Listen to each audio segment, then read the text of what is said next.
Graça e paz, amado e amada irmã. Estou aqui novamente para falar com vocês sobre temperamentos. E nós vamos hoje conversar um pouco sobre o temperamento sanguíneo. Como você sabe, meu nome é Pastor Josafá e sou o pastor auxiliar da Primeira Igreja do Nazareno. Amém? Podemos começar então? E eu queria começar com você do final. Vamos fazer um flashback, tá bom? Então pegue sua Bíblia e junte aí todos na sua casa. Vamos começar com esse maravilhoso flashback, ok? Para começarmos nosso flashback, eu quero que você abra sua Bíblia na primeira carta de Pedro, a primeira carta que o apóstolo Pedro escreveu, e nós vamos começar justamente neste final. O texto que eu escolhi para hoje está em 1 Pedro, capítulo 1, o versículo 22. Amém? Achou já aí? Juntou todo mundo? Está todo mundo próximo aí? Vamos começar? Vamos fazer a nossa reflexão sobre esse temperamento e sobre a vida de Pedro. Pedro vai ser o nosso modelo, o nosso exemplo de homem sanguíneo, homem bíblico sanguíneo. O texto diz assim, primeira carta de Pedro, capítulo 1, versículo 22. Visto que vós tendes purificado as vossas almas pela obediência à verdade, através do Espírito Santo, para um amor fraternal, não fingido. Cuidai para que ameis uns aos outros ardentemente e com um coração puro. Querido, que profundidade! Percebeu? Amor, amai-vos. Então, esse homem, Pedro, agora escreve sobre o amor, um homem altamente sanguíneo. E preste bem atenção, esse estudo dos temperamentos, dos 4 temperamentos, que começou com o Hipócrates por volta do 4º século a.C., né, que dividiu em 4 os temperamentos principais, sanguíneo, colérico, melancólico e fleumático, não foi o único, tá? Houve outros estudos. Carl Jung também vai dividir os temperamentos, e ele vai dividir de uma forma diferente. Ele vai dividir em 4 também, e ele vai falar sobre produtor, sensitivo, intuitivo e analítico. E depois, um pouco depois, o William Marston, ele vai conceber uma teoria chamada de DISC, do comportamento humano. O comportamento ligado ao temperamento também, aquilo que a essência que a pessoa tem. E uma coisa interessante, ele vai dizer que esse temperamento, esse comportamento, esse perfil comportamental está relacionado algumas vezes com a genética, outras vezes com os mentores que a pessoa possui, o nível social no qual ele está inserido também. E ele vai também dividir o perfil comportamental em 4 partes: de dominante, I de influente, S de estável do inglês, tá? E C de conforme. Então ele vai fazer uma divisão também. Bom, mas o que nos interessa hoje, você fez com certeza aquele teste que nós passamos para você dos temperamentos, e o que nos interessa hoje é o que há de importante dentro desse temperamento chamado sanguíneo. Bom, os pontos positivos de alguém que é sanguíneo é que ele é altamente comunicativo. Ele é uma pessoa entusiasta, ele é uma pessoa afável, simpático, é um bom companheiro, compreensível, está morrendo de entusiasmo para fazer as coisas no primeiro momento.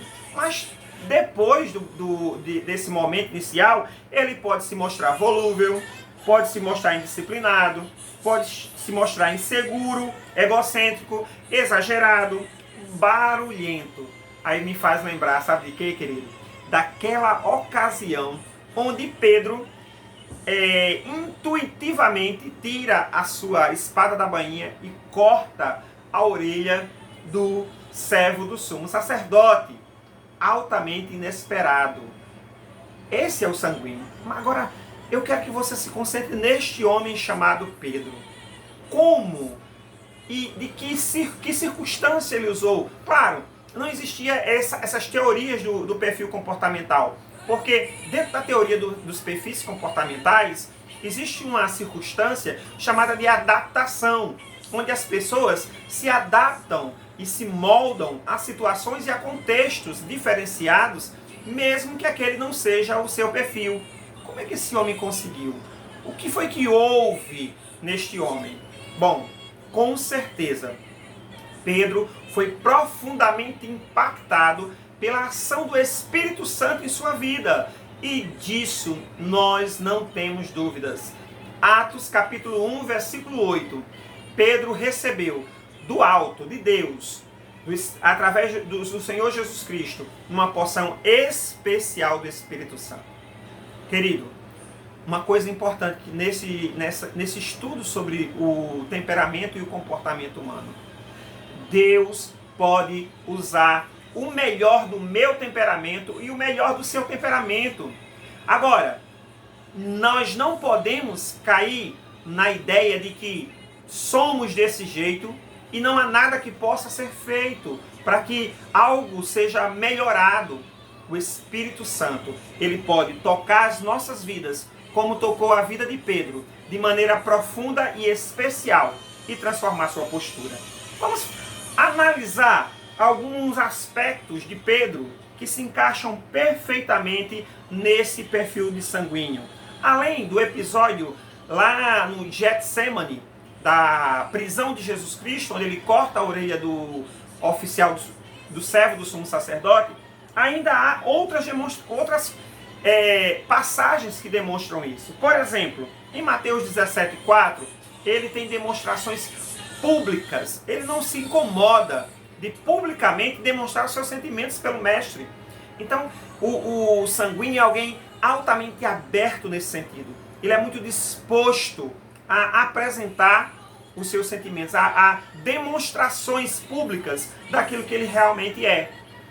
Uma outra coisa, em Mateus capítulo 14, 28, ele vai fazer uma demonstração também de uma resposta com entusiasmo. Pedro era entusiasmado. Quando Jesus Cristo começa a perguntar aos seus discípulos quem as pessoas acham que ele era, Pedro salta do meio dos discípulos: olha, tu és o Cristo do Deus vivo. Claro, quem revelou para ele foi o Espírito Santo. Mas o Espírito Santo trouxe a revelação a Pedro, porque sabia que dentro do seu temperamento altamente sanguíneo, isso ia ser uma combinação perfeita. Opa, recebi a revelação. Se eu recebi a revelação, eu preciso passar essa revelação. Por isso que o Espírito Santo pode e usa o meu e o seu temperamento. Tá certo? E ele vai fazer aquela declaração maravilhosa sobre a qual Jesus Cristo faz uma intervenção. Agora, um outro momento em que Pedro demonstra todo o seu entusiasmo, toda a sua precipitação também, porque é uma característica muito específica do sanguíneo, é essa precipitação, essa explosão de precipitação. É quando Jesus Cristo vai alertá-lo a respeito da questão dele negar Jesus Cristo, quando Jesus é preso. Ele disse para o Senhor, em Mateus 26, 35, de forma nenhuma, eu estou disposto a morrer por ti. Aonde o Senhor for, eu vou junto, nem se preocupe. Porque é uma característica do sanguíneo, ele é um companheiro, é um bom companheiro. Ele é uma pessoa que está disposta a seguir. Porém, ele é volúvel. Quando Pedro sentiu-se pressionado, claro, sem a preparação do Espírito Santo, e também para cumprir uma profecia do próprio Cristo, ele vai com certeza negar e se envergonhar daquilo que fez. Essa explosão, esse sentimento explosivo que havia na vida de Pedro, agora, com o trabalhar do Espírito Santo, e em diversas ocasiões, o Espírito Santo trazendo revelações poderosas para ele, como trouxe a revelação lá de Cornélio, dele não ser precipitado mais, de ele parar, pensar, refletir sobre o que Deus realmente queria fazer na vida dele. Ele pôde ser o apóstolo que a igreja precisava para ser desenvolvida. Querido, o homem que anos depois escreve a epístola de Pedro, a primeira epístola, não é o mesmo Pedro que era o discípulo. Por isso que ele vai falar tanto do amor, ele vai falar tanto da obediência, ele vai falar tanto desse aspecto importante de ser alguém disposto a obedecer ao Senhor. Quero finalizar essa reflexão passando para você que, primeira coisa, Deus pode usar o meu e o seu temperamento. Segunda coisa, não se preocupe, coloque-se diante do Senhor e Ele vai trabalhar em sua vida e em seu coração. Que Deus abençoe sua vida. Pastor Josafá, com a mensagem para o seu coração. Deus te abençoe, em nome de Jesus.